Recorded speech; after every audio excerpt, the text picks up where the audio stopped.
Go. We're videoing now. Well, this is all going to be fucking video. No, it's not. No, it's not. No, it's not. This should all go into the video. It's going in the blooper reel. The blooper. We are not having a blooper reel. Thank God. Oh my gosh.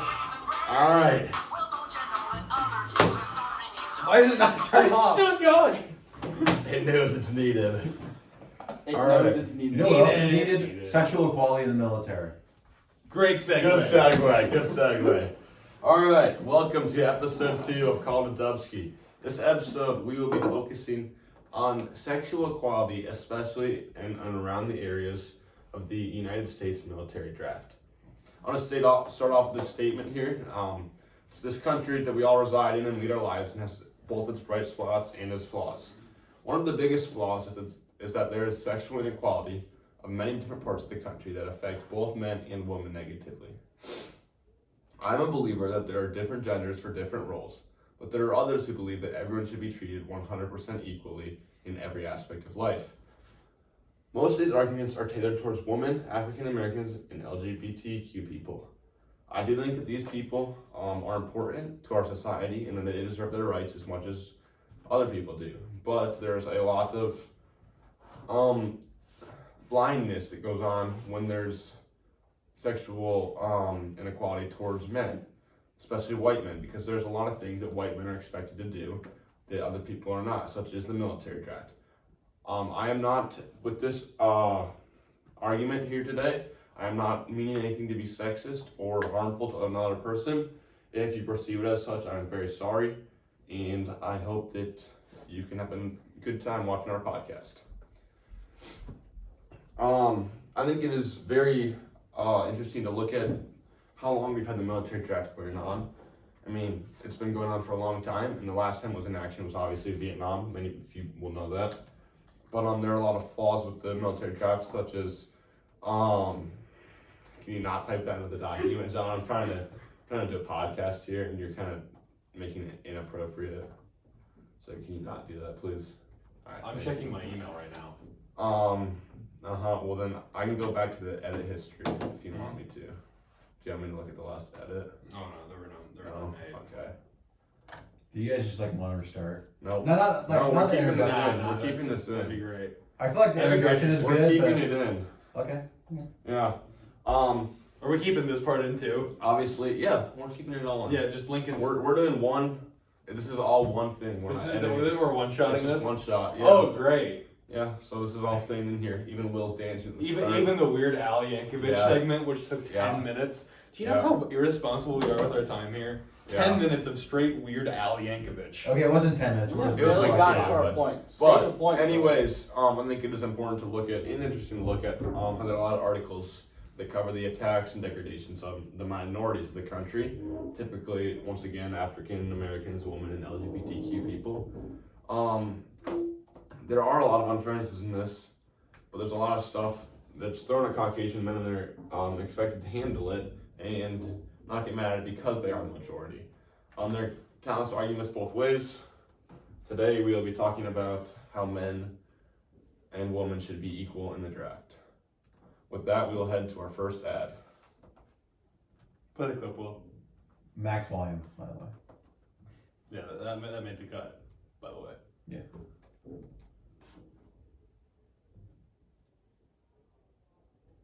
Does it have sound at all? Are you Come on, using come on, it? It's all the way up. Hey, Nails doesn't have any sound, Lincoln. Oh, did you get it? Got it.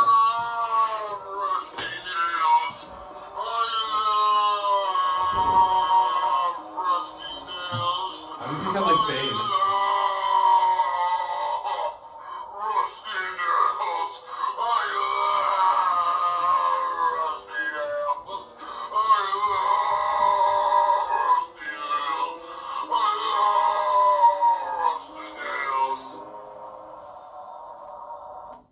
Thank you, Megatron, for sponsoring this segment.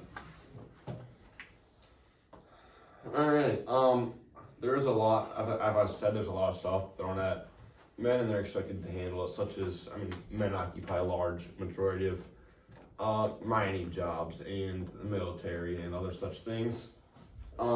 This issue obviously affects everyone aged 18 to 26 in the United States. mostly men at this point, but down the road, if women were to be included in the draft, it would also affect them. As I've stated before, human rights are for everyone, regardless of age, race, class, or gender, and treating people unfairly can result in the gender unjust and inequality among race and a lot of other things. And too often, like when we talk of women and when we talk of gender inequality and such, we immediately go, woman, they don't get enough pay, they don't get the same opportunities as men. But and when we think of race, we think of people of color.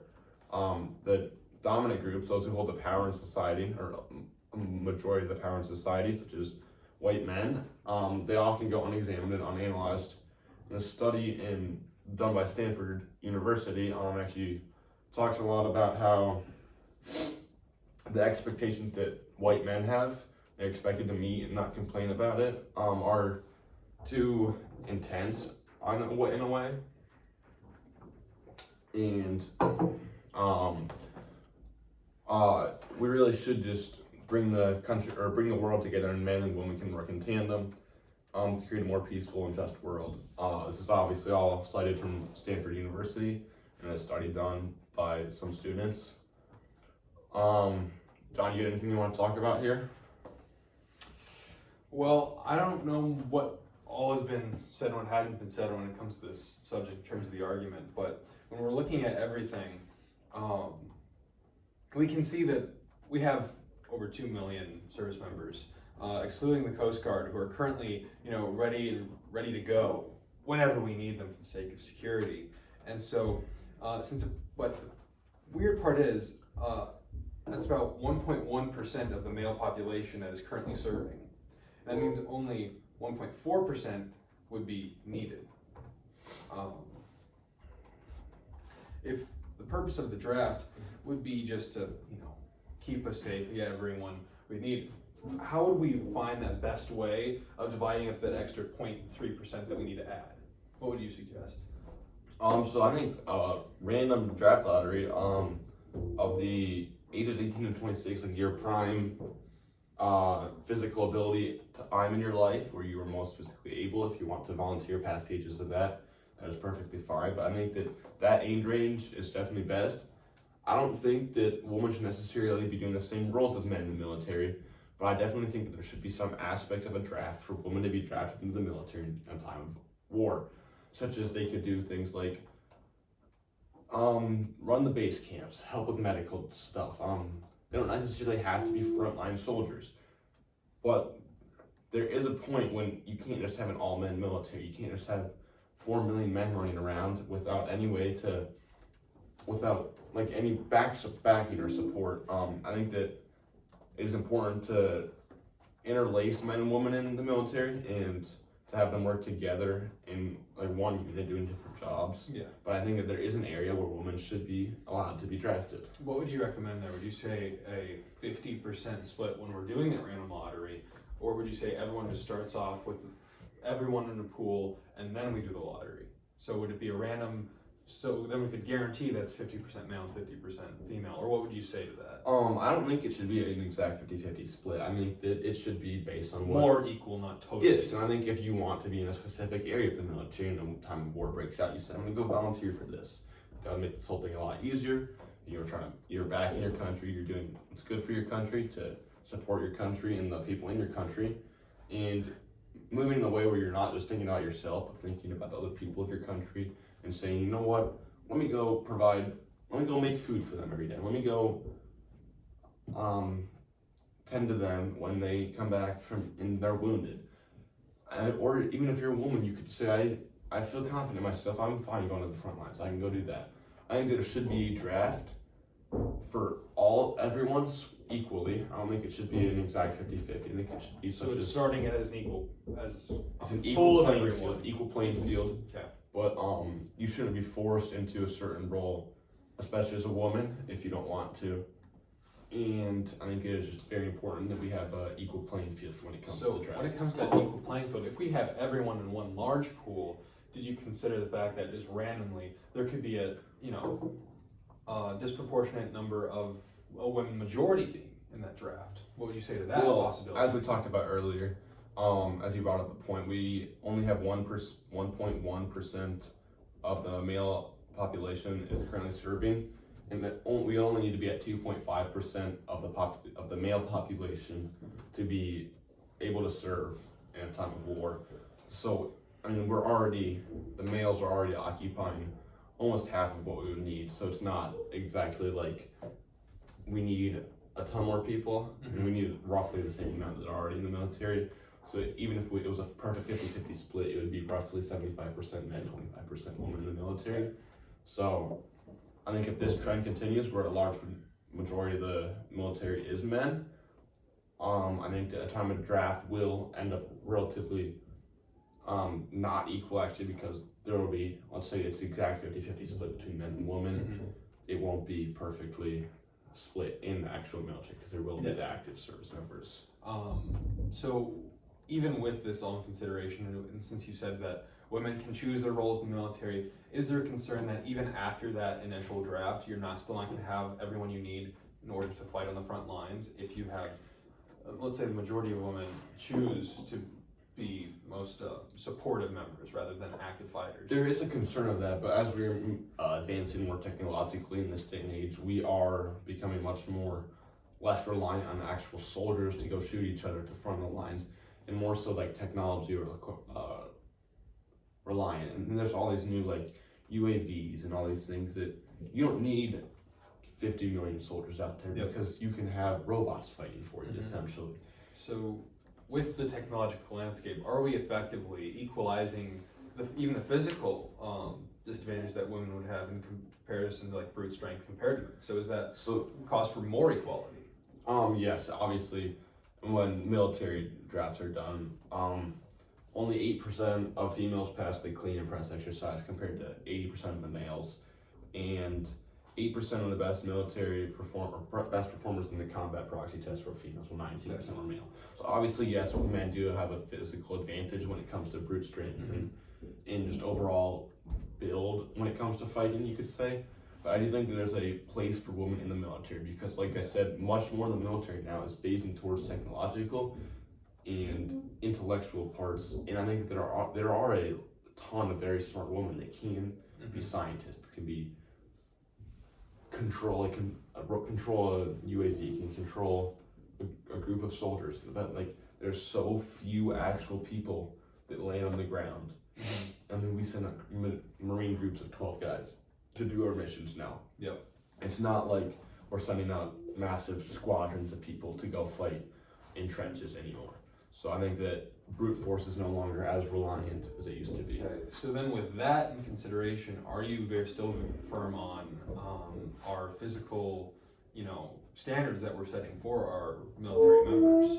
Or do you think that we could have a little more leeway since the technological landscape changing and, we're equalizing? I think it depends on the branch of military you're going into. If you're going into SEALs or Marines and you're going to be more of a frontline fighter who's going to actually go out into the nitty gritty, then you should have a higher requirement of physical ability. But if you're just going to go into like the army, let's just say you're going to be in an office all day and you're going to be in like the big dark rooms you see in the movies, helping control all this stuff. I don't know a ton about how military operations actually work and all, but I know that there is a large control center, and there are a lot of jobs there that can be filled by a woman, and it is not a huge physically demanding job. It's not like you're lifting gigantic people up over your shoulders to carry them out of a combat center. So it is not, it's dependent on your role in the military, it's not as physically demanding. So I think it is important to have different standards for different parts of the military. But with those standards, would we still want to maintain the exact same culture? And if so, how would we enforce that? I think that it is important to change the culture of a military with the changing time, and with more women going into the military voluntarily. Actually, we have a lot more women phasing into the military, and yes, there are concerns about equality in the military and sexual harassment and such between peers, but I think that the military is actually a very honorable place, and a lot of people that serve there are very honorable and with what they do. And I don't think that I don't even remember what I was saying. We're still one taking this, buddy. Yeah, I know. I don't remember what I was saying. What were we talking about? Commercial? Anyways, let's segue to a commercial. Hold the clip, Will.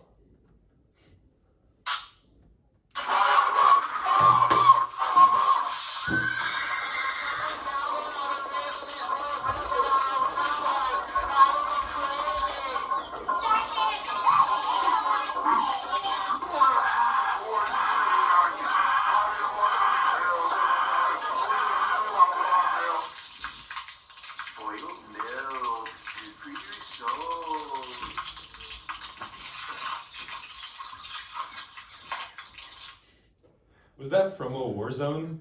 What What a fantastic. can we ask our commercial that producer was. onto the show to explain that commercial? Can you? Yeah, I don't. I Can think you step into the I think camera? Can you step into the Explain. camera and explain that no, commercial? I think You you gotta need get my state. voice. You just need my voice. You just need my Okay, voice. yeah. Okay. Oh, what do you want me to explain? What what? was going What is on going there? on? Can in you that can you please commercial? explain the sponsor's product? Yes. Because we don't want to not give them the time they paid for. Spoiled milk. Okay. Spoiled milk. Yeah. What's the What exactly what's is the the message purpose behind of the this? spoiled milk? Did you drink it? Drink spoiled milk. Okay. Yeah. Okay. Can't you get sick though? You know, we used to walk up hills every morning to school. Okay, I think we can handle.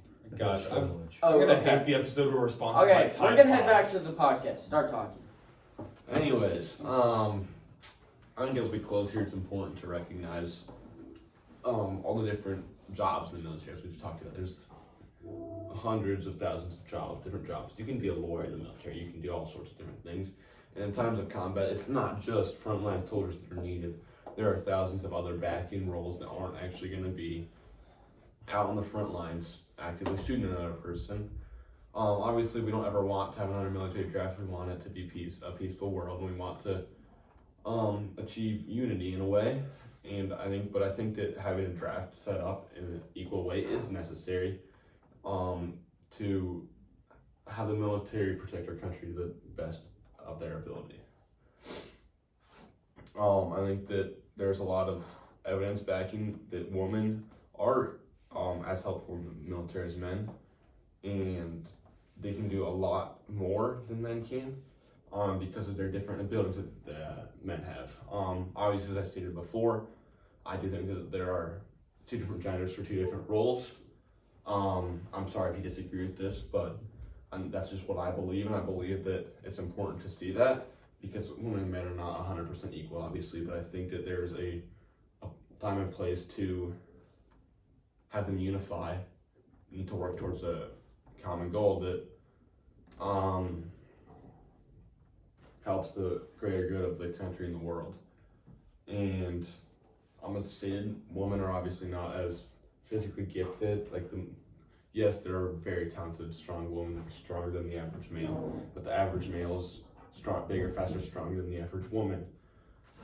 So it is very important to recognize these factors and try not to make them do the exact same things and make them do what they're better at. Women are actually very good caregivers and very good at a lot of the home style things where they can make the military feel like a home for many people. And we just want to stay here for a second. We want to say thank you to any of our active service members, or if you have served in the past, we want to thank you for doing that. We greatly appreciate that, and it makes our lives a whole lot better and safer. So we thank you for your service, and God bless you. Have a great night. God bless America. Shout out Al Yankovic. That is called a Dubsky episode 2. Thank you for listening.